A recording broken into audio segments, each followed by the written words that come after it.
अस्सलाम वालेकुम। आज की वीडियो में हम करेंगे जी एक्सरसाइज 3A, ये जी mathematics book 4 D4 7th edition जो न्यू एडिशन आया है उसकी ये है जी एक्सरसाइज 3A और चैप्टर नेम है प्रोबेबिलिटी ऑफ कंबाइंड इवेंट्स। और इसका हम करेंगे जी क्वेश्चन नंबर 3 करेंगे। इससे जो पिछले क्वेश्चन से मैं पहले करवा चुकी हूँ उसका लिंक मैं डिस्क्रिप्शन में दे दूँगी, आप वहाँ से देख लीजिएगा। और अगर अभी तक आपने मेरा चैनल सब्सक्राइब नहीं किया तो उसको सब्सक्राइब कर दीजिए और बेल आइकन को लाजमी प्रेस कर दीजिएगा ताकि आपको न्यू आने वाली वीडियोस के बारे में पता चल सके। तो क्वेश्चन नंबर 3 हमारे पास है कि each letter of the word possibility is written on identical cards. One card is chosen at random. Using set notation, find the probability that the letter on the chosen card is S, a P or I, a vowel, a consonant. अब यहाँ पे हमारे पास क्या है, वो कह रहे हैं कि एक वर्ड है पॉसिबिलिटी और ये आइडेंटिकल कार्ड पे यानी कि हर कार्ड पे एक लेटर लिखा हुआ है, यानी कि एक कार्ड पे पी लिखा होगा, एक कार्ड पे ओ लिखा होगा, आइडेंटिकल एक जैसे कार्ड्स हैं, ठीक है। तो वो कह रहे हैं हमें कि क्या प्रोबेबिलिटी है कि जो हम कार्ड निकालेंगे उसके ऊपर एस लिखा होगा, या क्या प्रोबेबिलिटी है कि जो हम कार्ड निकालेंगे उसके ऊपर लिखा होगा पी लिखा होगा या फिर उसके ऊपर आई लिखा होगा। और क्या पॉसिबिलिटी है कि जो हम कार्ड निकालेंगे उसके ऊपर एक वॉवल होगा। वॉवल आपको पता है ना, A E I O U, ये वॉवल्स होते हैं। और क्या प्रोबेबिलिटी है कि जो हम निकालेंगे वो एक कॉन्सोनेंट होगा, यानी कि जो वॉवल्स नहीं होते। तो स्टार्ट करते हैं। सबसे पहले तो हम यहाँ पे क्या करेंगे, अपनी जो सैम्पल स्पेस है उसको लिखेंगे यहाँ पर। और हमने इसको जब भी आप जो है प्रोबेबिलिटी में जब भी आप सैम्पल स्पेस लिखेंगे तो कोशिश किया करें कि उसको जो अल्फ़ाबेटिक ऑर्डर है उसके हिसाब से, यानी कि पहले ए फिर बी फिर सी फिर डी इस तरह लिखा करें, ठीक है। तो इसको अभी मैं यहाँ पर कर देती हूँ कि ये मेरे पास आ जाएगा। यहाँ पर लिख लेते हैं, मैं यहाँ पे लिखती हूँ कि let S represent the sample space solution, और यहाँ पर लिख देते हैं कि let S represent the sample space,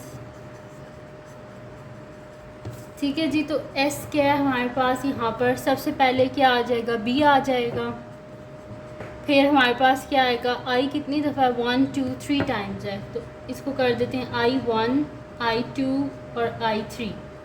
फिर ABC में इसके बाद क्या आता है, आई के बाद फिर L हो जाएगा, फिर उसके बाद O हो जाएगा, फिर P हो जाएगा, फिर हमारे पास आ जाएगा जी S आ जाएगा।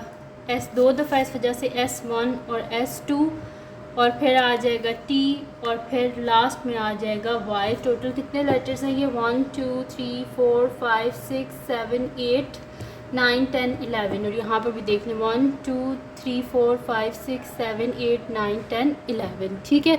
तो यहाँ पर भी ये 11 पूरे हो गए। अब क्या करना है, हमने सबसे फर्स्ट जो है पार्ट है उसको सॉल्व करते हैं कि क्या प्रोबेबिलिटी है कि जो हम कार्ड निकालेंगे उसके ऊपर एस लिखा होगा। तो फिर मैं यहाँ पर लिख देती हूँ solution first part.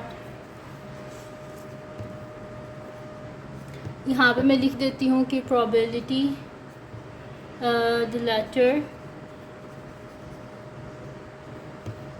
On the chosen card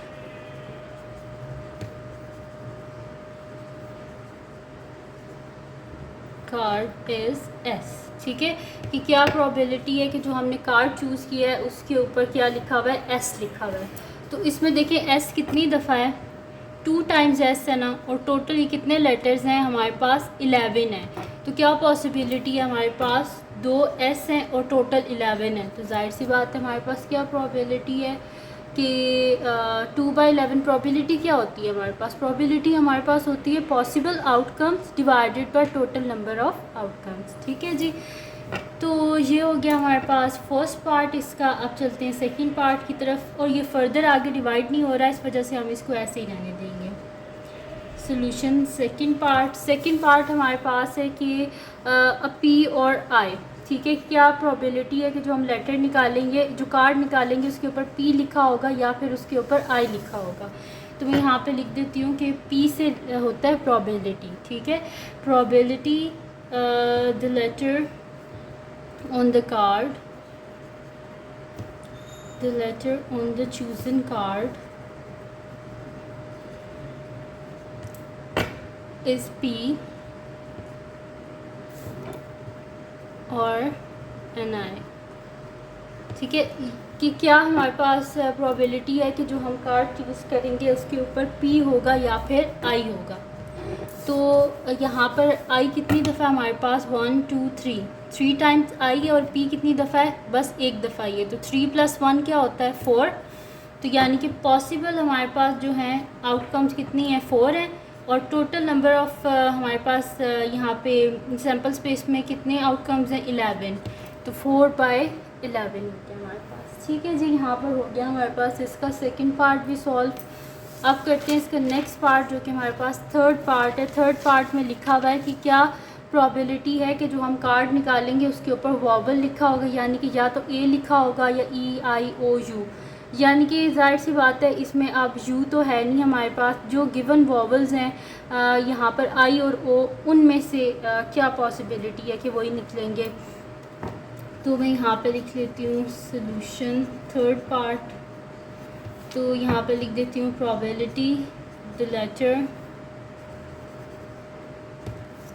on the chosen card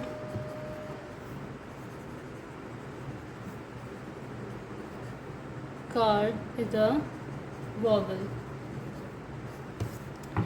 अच्छा जी, तो वॉवल यहाँ पर कितने हैं हमारे पास, एक तो I है, I कितने हैं 1 2 3 टाइम्स I है और एक O है। तो 3 + 1 क्या होता है 4 होता है हमारे पास, ठीक है। तो यानी कि 4 हमारे पास पॉसिबल आउटकम्स हैं और divided by total number of outcomes क्या है हमारे पास 11 है, ठीक है जी।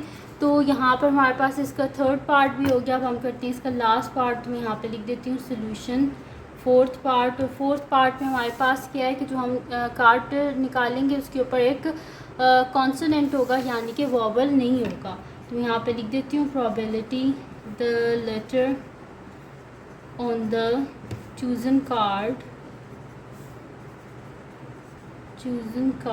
Is a consonant.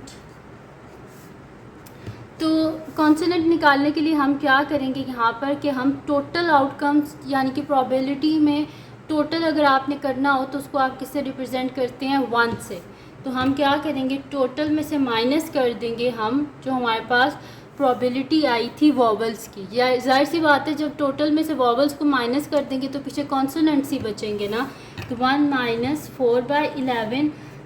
तो यहाँ पे क्या डिनोमिनेटर सेम होना चाहिए, तो नीचे भी 11 से मल्टीप्लाई करेंगे, ऊपर भी 11 से। तो 11/11 - 4/11, तो ये हो जाएगा 11 - 4 divided by 11 which is equals to 7/11।